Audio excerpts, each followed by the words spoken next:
This Choircast podcast is brought to you by The Collective. At The Collective, we believe that justice isn't optional, it's actually sacred.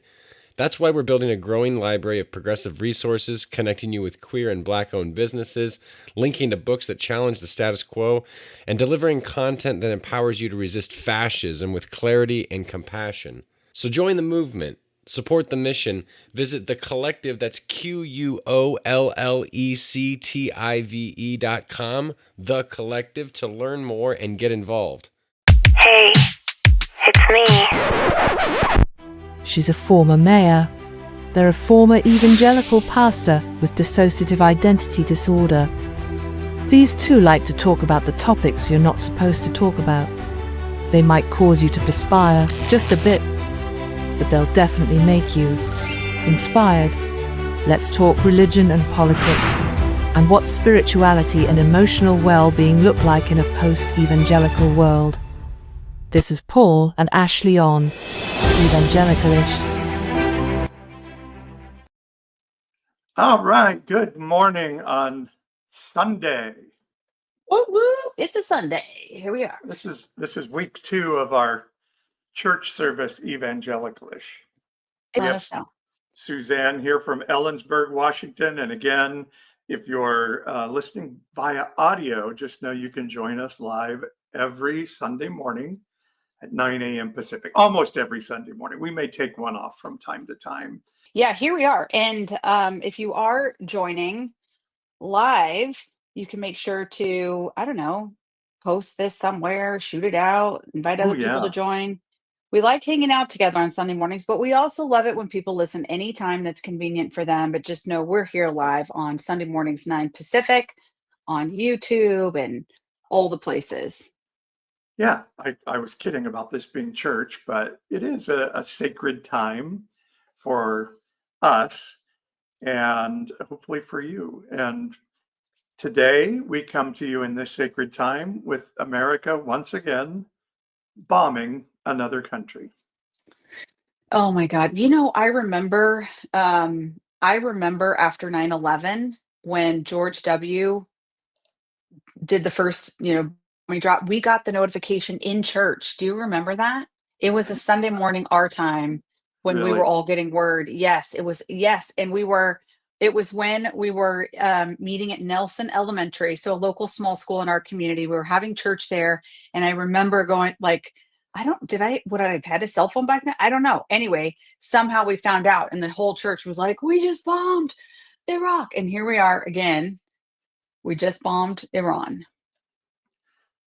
It reminds me of that old song, Bomb Iran. Do you remember that song? Well, here's what I remember about that. I remember being in 7th grade at Chaffin Junior High in Fort Smith, Arkansas. And I was in the little kid cheering section for our junior high football team, and people started singing the song bomb bomb bomb bomb bomb, and I just jumped in and full throated bomb bomb bomb, and I had no idea what I was saying as a 12-year-old, but I was like, oh, this is what we do, it's what we say, and what bomb Iran, yeah, woo, oh my God. Because we were educated in our era. I'm not sure how it works today. I'm sure our current administration may try this again, but we were taught that when America bombs something, not only is it godly, because God endorses everything we do. That's right. It's God's will. Yep. And it fixes things. We bombed the Japanese with the big one, and that fixed everything in World War II. And somehow we still believe our bombs can fix the world. Now,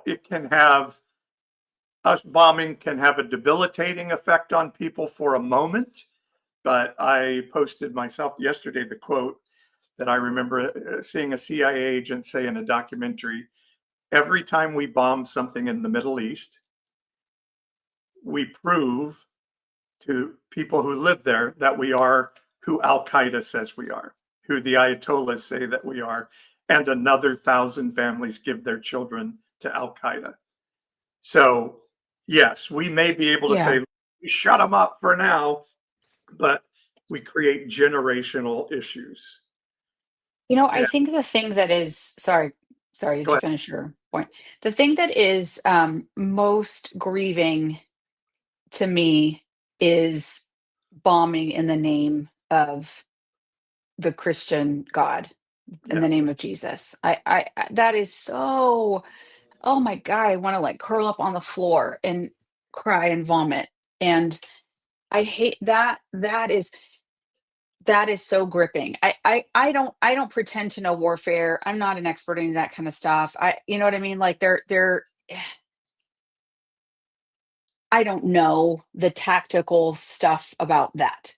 But here's what I do know. I do know that when Ted Cruz says, and I know we're going to get to this in a little bit, like, well, the Bible says to support Israel, and so I'm a Christian, so I support bombing Iran. That is awful. It's part of the danger of the literalist who says God wrote every word of the Bible, and therefore it's true, that there is genocide commanded by God in the Hebrew scripture that Christians call the Old Testament. And so we're like, see, God got angry at Joshua for not wiping out the entire group of people. God got angry at King Saul because he didn't kill every man, woman, and child and their cattle. And therefore we can justify horrible things. In fact, my own father used to tell us that Japan's economy outstripped the US economy after World War II because God had given us the ability to wipe them out and we didn't do it. I mean, it goes to our topic today about toxic empathy. Like, you can't have empathy for those people because they're sinners. And I hear atheists make the argument of the children of these countries deserve to be wiped out, and they'll be, yes, we're all sinners, everybody deserves to be wiped out. I mean, it's a horrifying way of looking at the world through bad theology. It is a horrifying way of looking at the world. I'm just going to repeat what you said, through bad theology. Yes. Did you I'll just say it back to you. In Trump's speech last night, which I can remember when President Obama told us about the killing of Osama bin Laden, and you had some sense of like, we killed this guy, necessary evil, but Trump always comes out and like, we got him with our big bombs, and aren't we amazing? And then he had this really awkward, like, I want to thank God. I love you, God. We love our troops, and we love, I mean, it was just so, he is so not a Christian, and whenever he has to try to do something Christian, it just is so awkward. Okay, I have a confession. I did not watch the speech last night. Yeah, you're lucky. I thought, I'd like to, I'll get news coverage of it, but I don't want to like take it in. So Well, maybe I did not see that. Let's put this, since our podcast is about, debriefing these things together and then thinking about what happens looking forward. It's just, it feels like the tail wagging the dog. Israel feels like it's in a place where it can wipe out its enemies, and it's going for it. And to me, and it doesn't solve the problem. Our military, I honor the work and all the things we have to say, but it's such an idol to us in America. We believe our military can make everything right. And I really believe hundreds of thousands of people coming to our border should prove to us that our military, our economic meddling in the affairs of other countries in our own interest doesn't work. It makes things long-term worse, despite making us feel temporarily safe and temporarily like we have big Well, you body keep saying we. organs. I don't know how many people feel that way. Like I don't. I think people are real to see this MAGA civil war this week of words. I think there's a. I don't. I think a lot of people are real fed up with this kind of stuff, and I would say that I so appreciate when military leaders like come out and retired military leaders that can talk about what's going on now, that are still pretty current on things. They're just like, um, they are the ones saying this, we do not idolize this. They are the ones saying there's a reason why we don't do military parades. Like there is, I think, a humility and a Oh, sorry to reverence. interrupt, but you just reminded me how icked out I still am from the military. As much as we got to laugh about that nobody showed up and the squeaky wheels on the tank, just yeah. Yeah. Yep. But I that that voice of restraint that I hear coming from like retired military leadership, I so value and respect that. Those Yeah. guys know what they're talking about. And I just don't, like I said, I Yeah. wonder if we're not kind of like unraveling from that we always idolize, anytime we like, that sort of that air, that World War II wash over everything of our lives so far. I hope so. I think so. Just let me push back on that a little bit with the idea of if a president came in and said, we're going to cut the military budget by 50% so that we have money to pay for healthcare and food for every poor person in America. I wonder if that president could get elected, or if that candidate, or I wonder what the ramifications of that would be. Because even with Biden, it's like, oh, we're weak, and so all of these things are happening in the world because we're weak.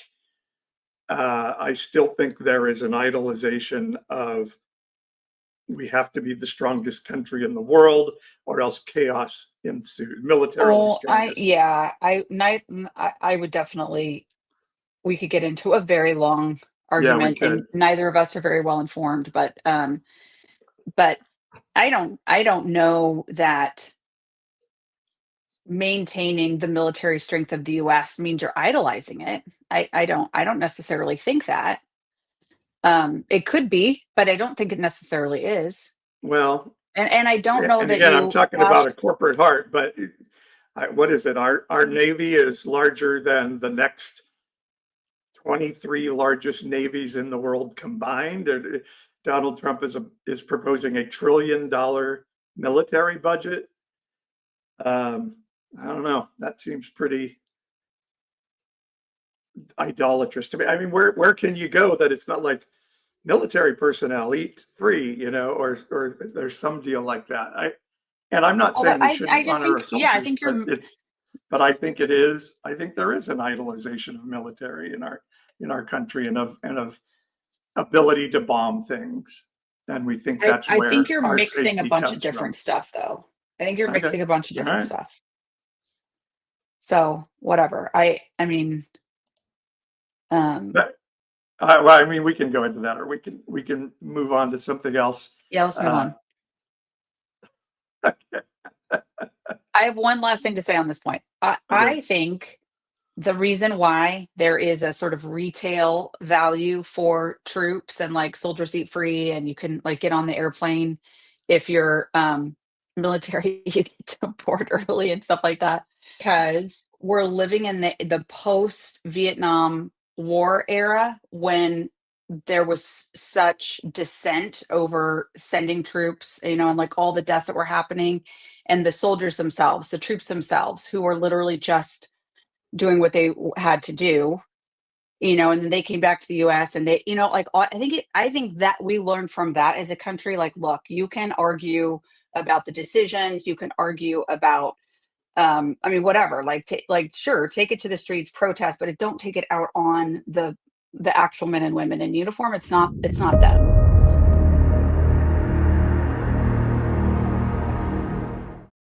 Lot of demands on your money these days. Trump tariffs, the damn egg prices, and wait, is that another Amazon order on my bank statement? But we ask you to consider, Is it worth supporting Paul and Ashley and Evangelicalish as they talk about the spiritual journey of those of us in a post-evangelical 21st century spiritual world? Support can be for as little as $5.99 per month. Think about it. Where else do you get a brilliant and beautiful former mayor and an ex-pastor on an exciting gender journey? On Evangelicalish, nothing is off limits, and love leads the way. At times, our truth can get messy, but we're not afraid of the mess, because that's where the healing begins. That's why we're living and loving through trauma, deconstruction, and mental health challenges, and you're invited. Support the pod for just $5.99 per month. Your subscription helps cover the cost of keeping honest conversations going, and it shows us our work is not just a voice in the wind. Visit evangelicalish.com to subscribe, and let's keep this messy love journey going. If Jesus were in America today, what would he say about the right-wing evangelical church? Pastor Paul's new novel, Religious Right, Religiously Wrong, a modern-day parable, answers this question in a riveting story of a mysterious miracle-working stranger who upsets a conservative, evangelical town with his critique of their political views. Will the pastor and people of the local megachurch listen? Or will the church crucify the messenger all over again? Religious Right, Religiously Wrong is the story America needs right now. James Fallows, writer for The Atlantic and former speechwriter for President Jimmy Carter, says Paul's book is very much worth reading and could not be more timely. Wayne Jacobson, co-author of the mega bestseller, The Shack, says this novel will confront fears and challenge the reader to a more excellent way of living and loving. Religious Right, Religiously Wrong, a modern-day parable is available on Amazon or at our website evangelicalish.com.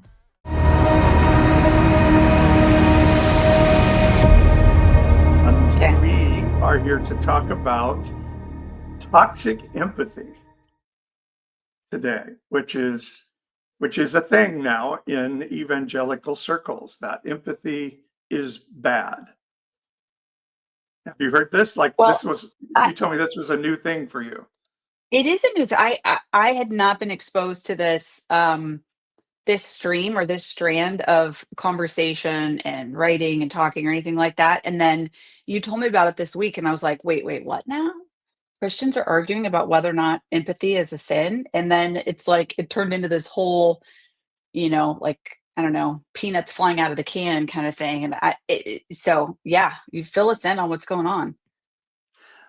So let's start with Elon Musk was kind of the first one that brought this to my attention on Joe Rogan's show. And this is what he had to say about empathy. Fundamental weakness of Western civilization is empathy. The empathy exploit. Empathy is good, but you need to think it through and not just be programmed like a robot. Like, I believe in empathy. Like, I think you should care about other people, but you need to have empathy for civilization as a whole and not commit to a civilizational suicide. So that's where it kind of started, and that caught a lot of airtime of Elon saying the fundamental weakness of Western civilization is empathy. Now, I'm one who thinks the ideal of America that I grew up with is that the fundamental strength of America was that we started with empathy. We start with, we care about people, and let's make policy from there. Now, I may have been incredibly naive in that and was, but I believed what made America different from other countries is we cared about people. We would sacrifice as a nation because we cared about people, while other countries, if when Iran took the Americans hostage, there was this feel of like, well, if those were Russians, Russia would just go bomb things and let them be killed because Russia doesn't care about people, or the Soviet Union doesn't. But now Elon Musk started this idea of saying caring about people is not bad, but it's civilization suicide, because you got to care about the civilization more. Yeah. So, You're not listening to me because you're looking at Pucky saying you look cute today. Do I not look cute today, Pucky? I'm wearing my pride hat and everything. But okay, anyway. This is yoga hair. This is went to yoga this morning and love my hair wet. Look. This is Yeah, why I didn't go to yoga hair, but rolled out of bed and put on a hat. Look, yes. yes. Yes. Which is funny because we're like the older I get, the curlier my hair gets. And as you let your hair grow out, you have all these curls. So like we're in the curl club together. Yeah. Yeah, So I mean, empathy. You had a reaction to Elon there. so you and I talked about this quite a bit this week. So obviously, like we read the Bible and make very different conclusions than what these folks. Now, I'm not surprised at all to hear Elon Musk say this. But what I was surprised to hear about is that this is this sort of debate that's happening in the center right political church, that this is part of the undoing of society, is that we're concerned too much about how other people are experiencing life, whatever. And I couldn't even believe that the church would be debating that.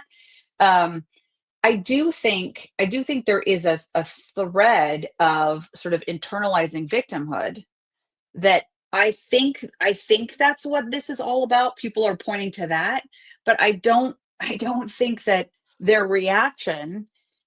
analysis or their reaction to what can be an internalizing of victimhood is in any way, shape, or form an expression of like Jesus of the Bible, one, or two, the right response to a person who may internalize victimhood and who may need help being healed from that and walking forward with a different outlook and that sort of thing. It's like the response to be like wash all of society of like, we're too empathetic and it's our job to tell people they're sinners.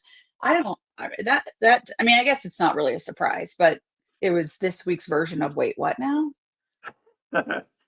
Well, and I think when we talk about the Christian right, and you delve into this space a little bit more than I do in a cultural community sense, but I think what they are calling internalized victimhood sometimes is like just acknowledging that I've been a victim of something. Like that's right. That's called internalized victimhood. Yes. And they're having a reaction to it because, again, that old American spirit is like, buck up, little trooper, so what if you were, harmed with trauma by your parents? Get over it and move on, and now people are like, no, I'm going to feel this victimhood and I'm going to speak out and say it should change. And we call that internalized victimhood instead of good for you, let's work this through together. Exactly. That is definitely what I see playing out in our own like local community as people, marginalized communities of color try to lift up, hey, these are the things that have been going on for a very long time that still impact us today. That it is very, very, very easy for dominant culture to come along and be like, oh, permanent victim, you're never going to move forward because you is Sorry, you hung up for a second there. Yeah. I'm here. Can you hear me? That is, you have to be, I feel like that you'd be so delicate with that, and as a person from dominant culture, I feel like it's not my job to say like, oh, you're a professional victim or internalized victim or not. It's my job to listen. And if that's the response from dominant culture, from church culture, whatever, that actually gives freedom for people to do their own work, to do their own reflection and decide whether or not, how can they move forward, like, anyway, I don't know if I'm making sense, but let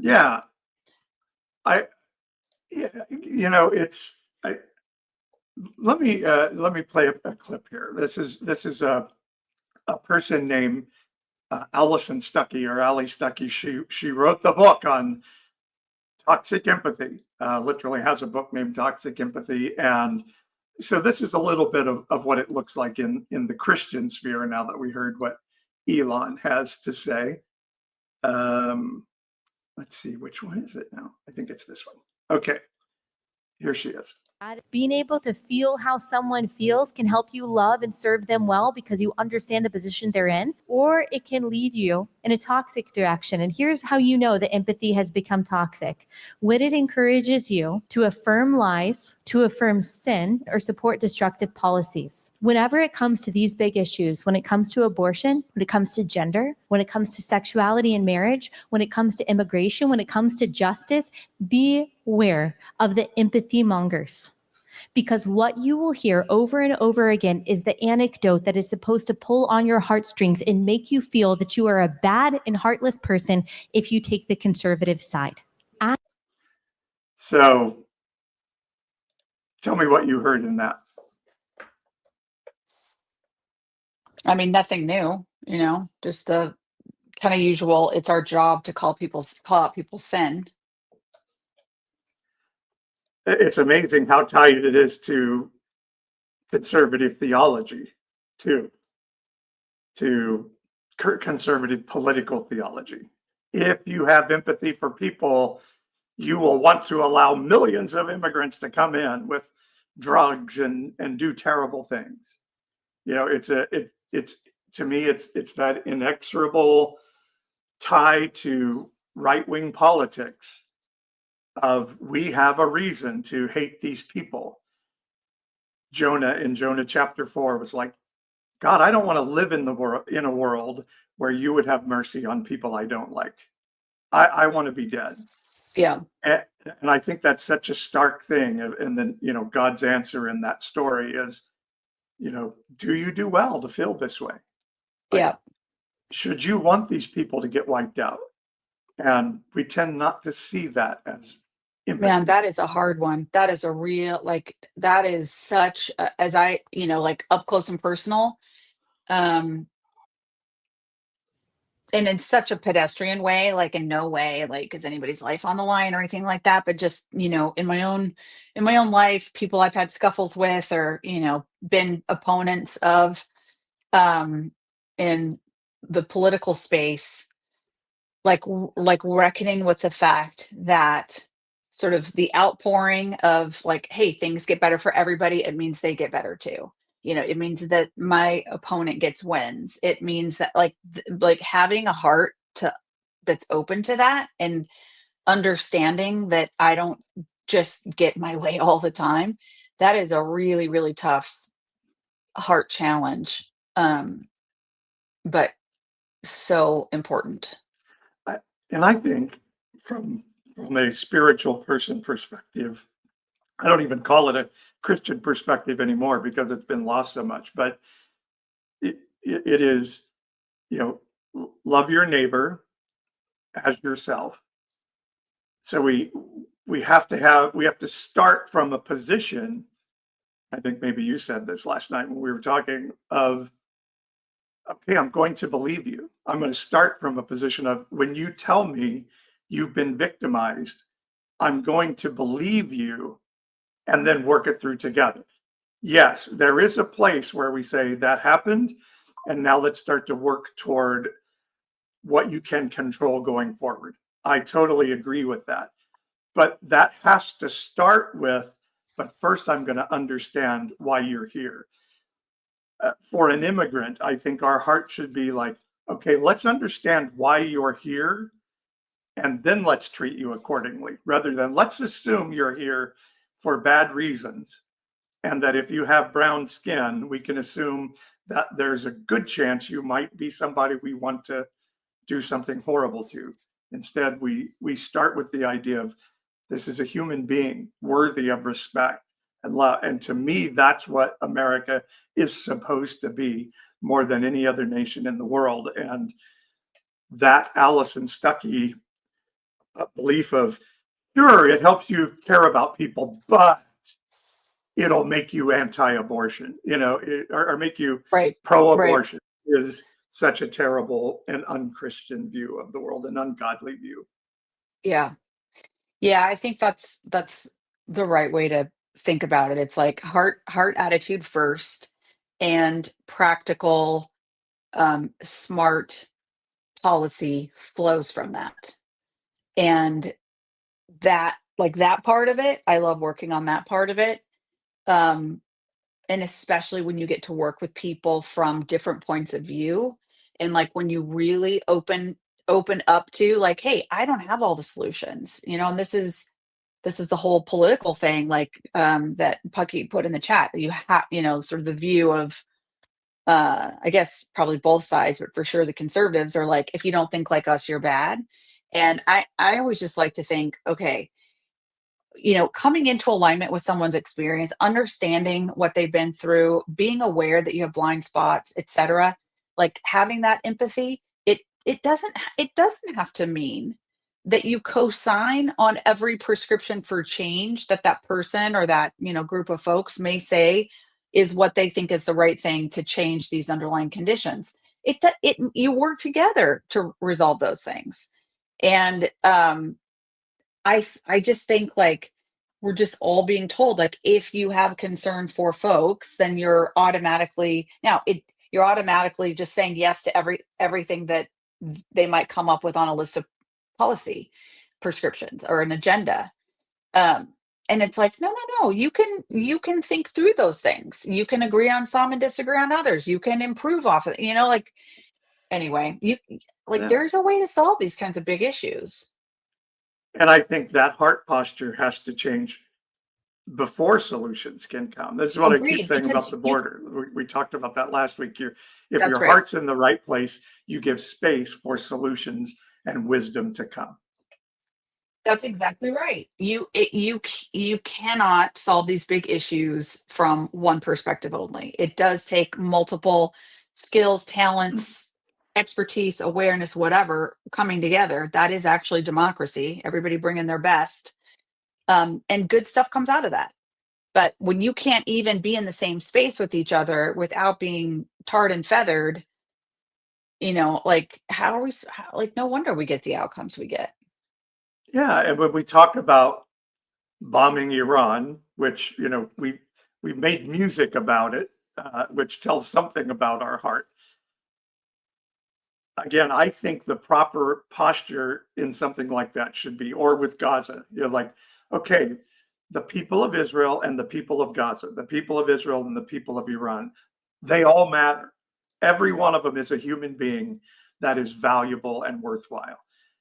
But it seems to me like we look at this as a nation, and again, I think it's changing in a lot of individuals' perception. But as a nation, we're like, okay, Israel are the good guys, and Iran are the bad guys, and so it's not like, do we not bomb because there are human beings there, and we have to have a really good reason to punch a bully in the nose?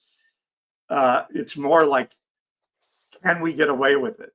If we bomb Iran, will it have bad implications on us? There's very little consideration of, in Iraq, we killed over 300,000 perhaps innocent people because our need to have revenge on somebody. We don't think of those people as human beings. And we can play Ted Cruz later here talking about how the Bible says honor Israel. The Bible, the Hebrew scripture also has passages about God's promises for Ishmael. So we can't just say, okay, we're going to kill Arab people or Muslim people because they're bad, when there are good promises in scripture for those folks as well. So, And none of this is like this is your point. This isn't this straightforward, Israel always good, everybody else always bad. It is also true that terrible things happen in Iran. It is also true that Iran does, like, it's I think that's what you're trying to call out, not necessarily in defense of, like, one side versus the other, but it's in taking up a posture that says we always stand with, like Jesus says, we have to be with Israel. Like that, like there are so many factors that none of us will ever really be able to reconcile on the outside of being in the Situation Room and having the data, right? But the right. idea that we go like we just sort of lockstep because God, Jesus, the American flag, and is, like that needs to be seriously evaluated.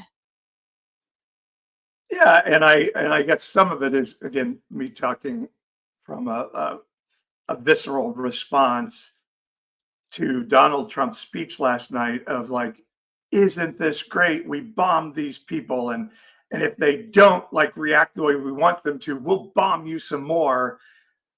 Instead of like, our heart, I believe, should be, we have this ability to kill so many people, but we do not find it attractive. We do not find it enjoyable.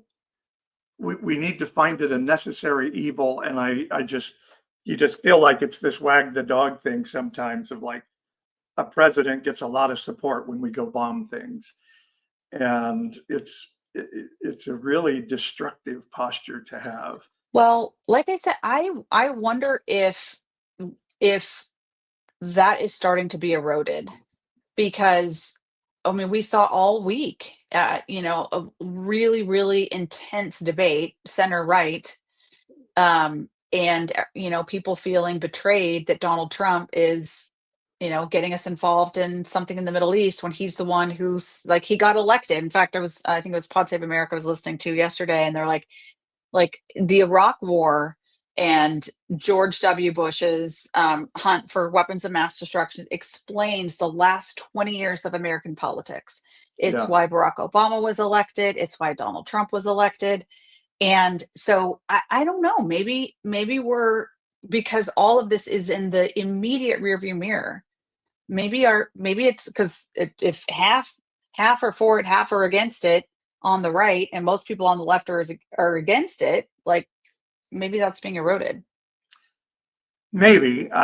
Again, probably this is a side road, but Marjorie Taylor Greene isn't opposing these bombs because she cares about people. She, the conservative right that's angry at Trump going to war are the America First people, and they're like, why are we paying attention to what anybody else wants in the world when we should only care about ourselves? So even that doesn't really have an empathetic heart behind it. They say your checkbook tells you where your heart is. And again, our huge military budget, I think, says a lot about where our feelings are. I mean, even in Iran, you have Barack Obama saying we're going to use diplomacy and we're going to try to make friends with Iran and bring them back into the rest of the world with us. And we believe that love, if you will cause them to stop financing terrorism around the world. And Donald Trump's belief is like, no, they're just bad, and we have to try to contain them and bomb them. At least that's the stance today. Yes, from a person that said, elect me because I won't get us into any more wars. When Bush invaded Iraq, which 99 out of 100 senators voted in favor of, his popularity rating was sky high. His dad's popularity when we went to war against Iraq around Kuwait, approval ratings skyrocket for the president. So it does tend to be, but yeah, you're out in this society more, and maybe that is changing, and good, bad, or otherwise. I think that would be good to have that change in our hearts. Yeah, I even if Marjorie Taylor Greene reaches her conclusion for a different reason than I would, it's the beginning. It's something. It allows for a break in the conversation. I don't think this is being received. We'll see over the next couple of days. I don't think this is being received in the same way that George W. was received after 9/11. No way. It's not even remotely the same thing. I hope so. And I think you're right. I think this feels a little bit like, wow, Israel's really doing good. We should jump on board with this, rather than something that was well thought through. It feels like a dog pile. It feels like there might be success here. How do I run and get me some of that? It does definitely feel like that. I want to jump in on something Pucky's saying here in the chat, but first, I think it is pertinent to hear Ted Cruz, a senator of the United States, says we have to support Israel in this because of the Bible. And I think that's really interesting to hear. So let me play this clip of Tucker, who makes me throw up in my mouth a little bit, but he really goes after Ted on this one. To refer to the Jewish people, God's chosen people. That's not what it says. Okay, Israel, but you don't even know where in the Bible it is. So I don't remember. I don't remember the scriptural citation. But let's go to war. Okay, it's like Genesis 16 or something like that. But yeah.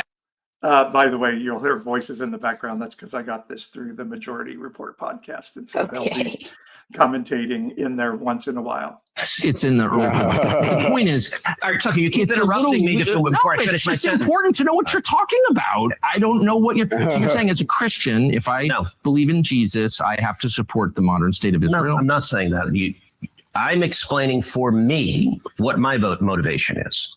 But okay, so I'm just trying to understand. You said God tells you to support the modern state of Israel in the Bible, in some place in the Bible that you heard about, but you don't know where it is. That's your theology? You're going back, am I a sleazy feline again? I mean, if you accuse me of anti-Semitism again, I will say that, but I don't think you will. Wow. I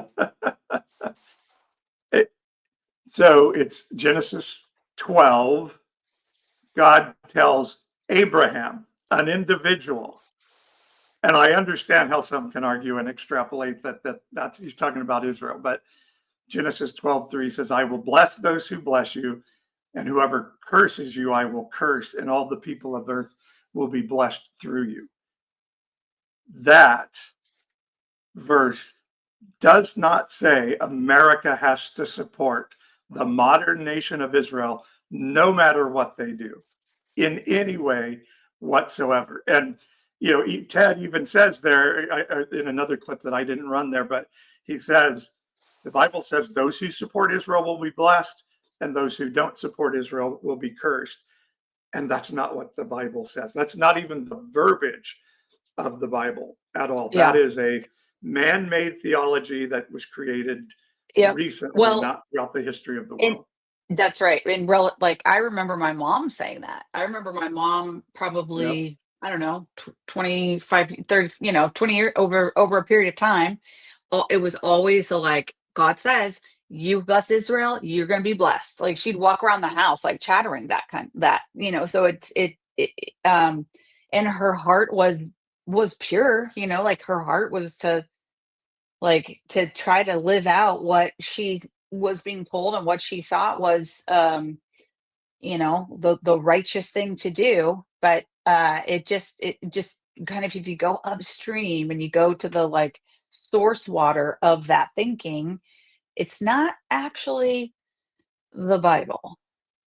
And I'm not afraid to have these discussions. I know they're fraught with peril because people will call you anti-Semitic for disagreeing with Israel, but I had a great conversation with a rabbi once who told me, from his perspective, that Israel, the nation, had replaced the Messiah, that there's a lot of Jewish people who believe, okay, the Messiah that we were waiting for was actually this nation of Israel. And the Messiah they're no longer looking for the Messiah because Israel is it. And this rabbi was like, that's absolutely an unholy teaching in Judaism. And it's replaced what we're really supposed to be doing is, having a heart yearning for the Messiah to appear. Christians believe the Messiah has already appeared in Jesus. Jews are still waiting for the Messiah. And so even this Jewish rabbi was telling me, I love Israel, I love Jewish people around the world, but Israel is not the embodiment of everything that's good and holy about Judaism. They're two different things that intersect heavily, but are still different things. Yeah. Well, I mean, I don't know. It seems like essentially what you're saying is, look, having having care for and concern for the precious human being. I mean, that, like, if that's where you're coming from, then what flows out of that? I mean, there's like, that's not anti-Semitic. That's like, no, we have value for the human beings here. Yeah. Um, and anyway, yeah, we got way down on this topic, didn't we? We were going to Well, talk a lot more about toxic empathy today. yeah. And I like this comment in the chat of the live stream from Pucky. I was never taught about emotional intelligence or emotions or coping, etc. You can never be sad or angry, just happy, like a brainwashed robot. And I think Pucky's talking about sort of growing up evangelical. It's like, every time you're sad, it's like, oh, joy comes in the morning, or, be grateful and thank the Lord, and good things will come, and all things work together for good. So there was like not room to be sad or angry or in pain. There was a little bit like you can mourn, MOURN, you can mourn, but not very long. Make sure you don't mourn too long, or else you make us uncomfortable, and we don't like that. Is Yeah. kind of what I always heard it as. Well, yeah, and I think that's a lot of human nature too. Like, I know with our kids, it was so like, it, for sure heavily influenced by church culture, but I had no grid for when your kid is really upset, just be there with them in it. I didn't have that grid when they were in grade school, and all you just feel their pain, and so you want to stop it, and so you want to talk them out of it. And like, no, look at it this way, and the sort of Bible bullets are very helpful in that sense, like Romans 8:28 and so human nature, I think, gets blurred into some of that religious stuff, and then yeah, it just shuts you down. And that's definitely something that our children have taught me, I would say, is like, and the older they got, the more they could verbalize it, but like, back off, let me just be upset about this. And I have to practice that so intensely, because it's not, I just want to shut down their pain as easily as possible, as quickly as And possible. I always kind of go back to our experience, and I hope people don't hear me using this to say, look how amazing we are. But, around Ferguson, I think we always kind of say, was the point where you and I, maybe I'll just talk about it from my perspective, but I had to let my heart be open to hear really hard things about myself as a white person, as a white, as a white person, let's just say that. And I had to say, I'm not going to be defensive about this. I'm going to hear these hard things, and I'm going to take them to heart. And it changed how I viewed the world. Absolutely. They right wingers would call it being woke. To a great extent, I did wake up to a reality that I hadn't seen before. And so I don't take woke as a put down, because it took me saying, I think maybe I'm a little hard-hearted on hearing what my friends and neighbors of color are saying. And once we sat down with people and heard hard conversations, it was like, okay, I have to change because of what I'm hearing here. And I don't think that's toxic at all. I think that is being open-hearted and allowing your neighbor's pain to cause you to change because you love your neighbor. And also, love of myself, I think, was able to come because when I opened my heart to their pain, my heart became open to my own pain as well. Mm. That's interesting that change caused change on the like, you started dealing with your own stuff as you walk through that. That's pretty cool. Yeah. Yeah. Mhm. It's a lot. It's a lot I could say. I mean, I think, and this kind of goes back to, I don't know, maybe a sort of meta theme of our conversations on Ish is like the effect of the evangelical church on our lives. And there's always a lot of positive that I can point to. And for me, I came along in the charismatic evangelical stream at the right time. But, there wasn't a ton of the sort of Southern religiosity. There was a little bit of a protected area where some of that stuff didn't land on us.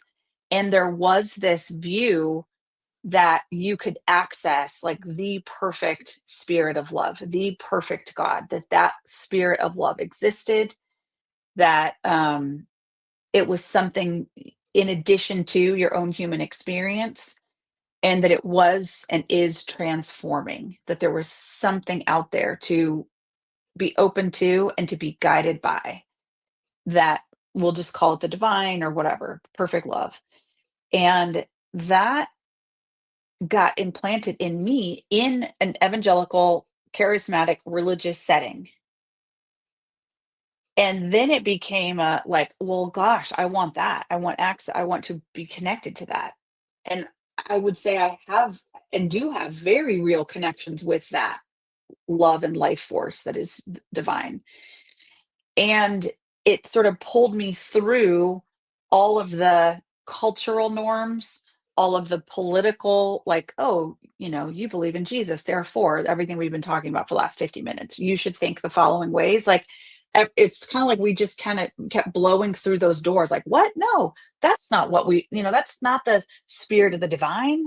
You're not coming at this with this, and like, we just kind of kept blowing up those Christian and cultural norms. But I do think it is and was and is this, this divine love that pulls us forward. And for me, going through what you just described, I had very real personal conflict with people in my own community because I had been in positions of power. I still had what was perceived as power. And there were, people pushing on me to say, you are not aware of your blind spots. You are not aware of the conditions in your own community that you have led. And we think the following things should be done to fix these things. And I would get handed this list of here's all the things. And I'd be like, half of these are cray cray. Like you could figure this out on paper and see this is going nowhere. And so it was in the political culture, it's very easy to just look at that list of like, absolutely not. We're going to, nobody's going to support it. We're not doing that. And just then reject the whole sentiment and start calling these people all sorts of bad words. That happens still literally to this day on our, in our local media. And I think because of the conditioning I had to be like, no, listen harder, listen in. Like what is divine love here? It enabled me to just hear the heart. And that was as you said, that was transformative. And there were a lot of really hard truths. There were a lot of hard things that I had to deal with and that I was, still to this day have to deal with publicly because, people feel like they need to be constantly reminding you that, you've been the white lady who had the blinders on. You didn't do what you could have done at the time, all those and it's like, yeah, okay. Those things are true. Those things are true. Anyway, so. Well, again, and I think you exemplify this in your professional life, maybe better than anybody I know. It is, if I start with a heart posture that says, I'm going to believe you when you tell me systems are against you in our society, then we can start to work through the list of, okay, this isn't really reasonable right now. Because you're their champion, you can start to say, okay, let's really look at this. This may not be right. You can push back, but when you start with the heart of like, I don't want to hear anything about your victimization, then we're going to have a very difficult time being able to fix things. And let me also just say, I don't feel that I'm anybody's champion because right. I More think, choice of words, yeah. yeah, it's, you know, um, I don't have any expectation that there is a personal reconciliation with leaders in my community who are a part of the whole effort to turn things around. And that's okay. Like I don't need validation. I don't need to be, like all that kind of look at me. Like I think I've been a lot of that for Yeah. much of my career. And I get why it's so offensive and objectionable. And Yeah. I don't want to partner with that. I think that's really well said. And it's one of those things I would say, like, we have to hold humbly in both hands, that there can be a white savior complex. And at the same time, I'm on email and text lists now, particularly regarding ICE, which has been active in our region recently, where the message goes out, we need white people to come out. It Yeah, can't that's just right. be brown faces That's making right. this argument, because people won't listen. We need people of privilege to come out and stand with us and make this noise, because nobody listens to us. Or, I know those are extreme languages, but sometimes for other people of privilege to listen. Yeah. Did I lose you? Okay. I thought you had locked Well, up for a second. Sorry.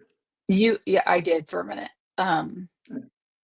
Well, I don't know. I feel like as we are almost to home base here on this hour, I wonder, like, what the frick did we just talk about? Like, where all did we go in this last hour? And was it fulfilling, and was it satisfying to ourselves and to people who may be listening in on this conversation? Is that the goal? I think so. I think it is. I think it I should think, be I cathartic, think, right? yeah. And also maybe challenging. And sometimes it ends with an uncomfortable, like, okay, I'm going to have to sit and think about that for a while. Maybe that's not the worst thing. Rather than us saying, here's the truth, it's good, we fixed it, take care, everybody, see you next week.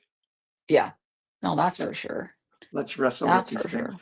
Let me, I have a couple of fun things to help clear our palate at the end of this, though.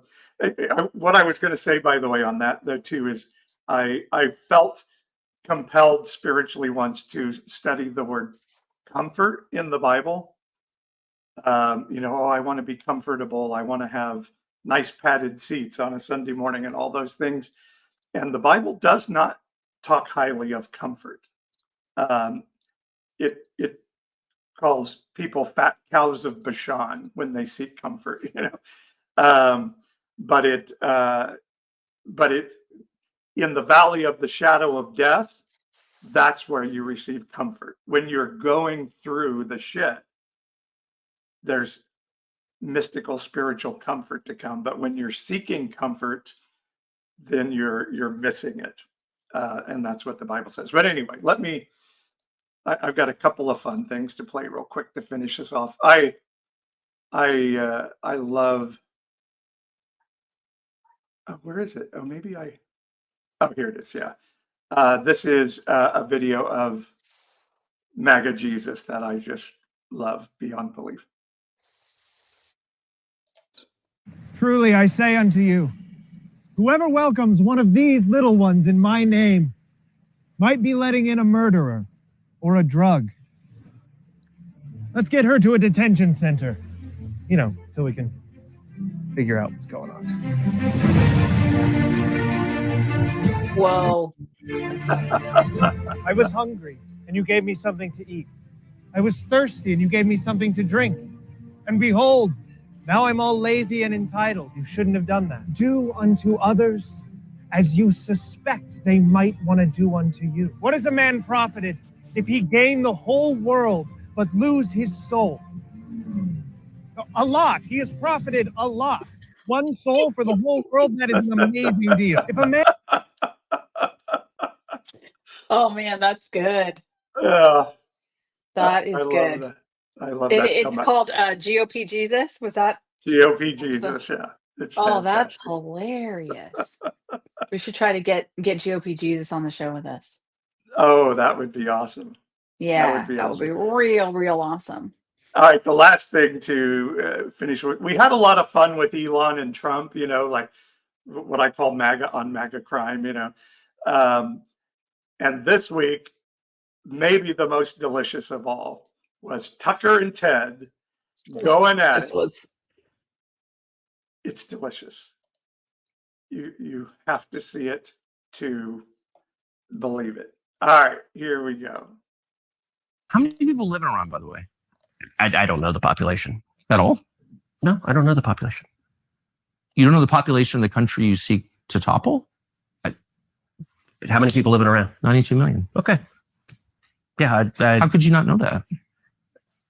I don't sit around memorizing population tables. Well, it's kind of relevant because you're calling for the overthrow of the government. Why is it relevant whether it's, because it's 90 million or 80 million or 100 million? Why is that relevant? Because if you don't know anything about the country... I didn't say I don't know anything about Okay, what's the ethnic mix of Iran?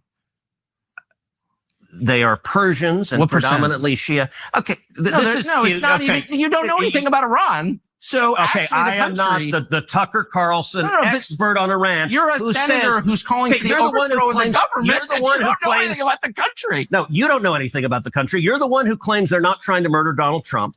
You're the I'm one not saying that. who can't figure out if it was a good idea to kill General Soleimani, and you said it was bad. You don't believe they're trying to murder Trump. Yes, I do. Because you're not calling for military strikes against them in retaliation. And if you really believe we're that... carrying out military strikes today. You said Israel was. Right, with our help. I said we. Israel is leading them, but we're supporting them. Well, you're breaking news here because the U.S. government last night denied, the National Security Council spokesman Alex Pfeiffer denied on behalf of Trump that we were acting on Israel's behalf in any offensive capacity. No, we're not bombing them. Israel's bombing them. You just said we were. We are supporting this is Israel. High stakes. You're a senator. If you're saying the United States government is at war with Iran right now, people are listening. Okay. Oh my God. It was like two identical twins. It's like a bird flying into a window thinking it was like seeing its mate. It was like. I had many people comment on my social media post on that, say, I hate you for making me root for Tucker. Yeah. But, I know. The point when he like sits forward and his face is red and he's like, like, and he's like, they're both like at each other, like spitting. It's pretty awesome. He really is exposing the hypocrisy of it all, which was beautiful. And I probably should have, there's one more clip from that's going around a lot where Ted says to Tucker, basically, God, you're snarky. And Tucker says, I am. And he apologizes for it. Yeah. Oh my goodness gracious. That was, it literally is the same person. It's just arguing different sides, the same quips, the same mannerisms, the same everything, right? Like that was insane. That was a delicious moment. It doesn't fix anything, but it's fun to see it happen. So we gave people something to chew on maybe today. And I think that's good. By the way, I have a new blog out. I have joined our friends from Choir. They have a website called The Collective, and just posted today my new blog, Empathy Isn't Toxic, It's Sacred. And yeah, you can go check that out at The Collective. It's spelled QUO Collective, QUOLLECIT or ECTIV. You can go in my bio on my socials to see it. But yeah, that blog is out today. Or if you're on our newsletter list, you will be getting a link to that in your email box in just about 2 hours. So I call it the Qualective because it's Qualective. Qualective. Yeah. Qualective. All right. I like it.